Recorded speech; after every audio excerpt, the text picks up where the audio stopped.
Read is interesting. It's hard for people to understand sometimes. Basically what we've done is take a library and use it as the catalyst for real community development. Educational development, not just for children, how they go to school, but preschool, women's education, reproductive education, education about the environment. Because our philosophy when we look at environmentalists is if people don't have this basic education, it's just not going to happen. Myths and Mountains and Read really go together, and it's very much loved by everybody. And goodness, you'll meet everybody from a former ambassador to some farmer in a village field and sit down and talk. When you build 45 libraries in a country from one end to the other, you have doors that open for you and the people who travel with you that will not open for anybody else. You have experiences and meet people that most people will never meet in a country. Last year, the Read Nepal was the winner of the $1 million Bill and Melinda Gates Foundation's Access to Learning Award.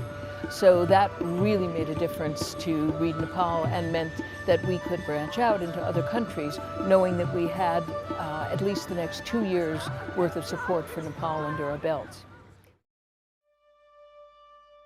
I think that Read is doing what we all wish we could do when we want to help a community, and somehow or other Tony just, man, she's awesome. Yeah. She is awesome, and she got it all together, and she is working with these local people in the most effective way. She's got a nonprofit that works. No, I mean, if you build 45 libraries in 17 years, that's a win.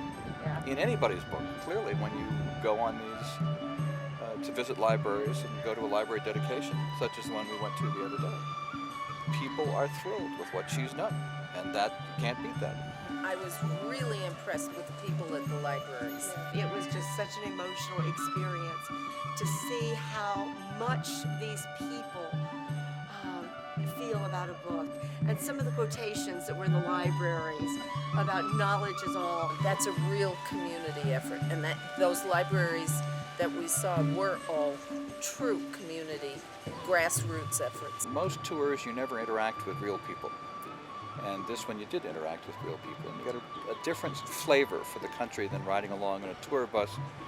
It was really amazing. I've traveled a lot, but I saw more in 2 weeks' time than I ever could imagine possible. We met Pai Lamas and saw a lot of different areas. Met the local people, were welcomed into their homes, and really saw, I think, the true Nepal and the people themselves, and got a feel for how special it is.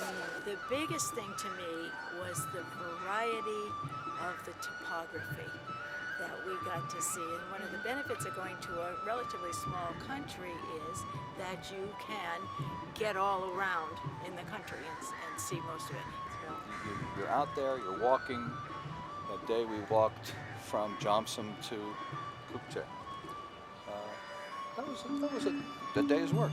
Anybody who is relatively healthy and can get around a little bit can go on one like this. You don't have to be a marathon runner or a trekker to be able to do this trip. So it's really wonderful. Just go.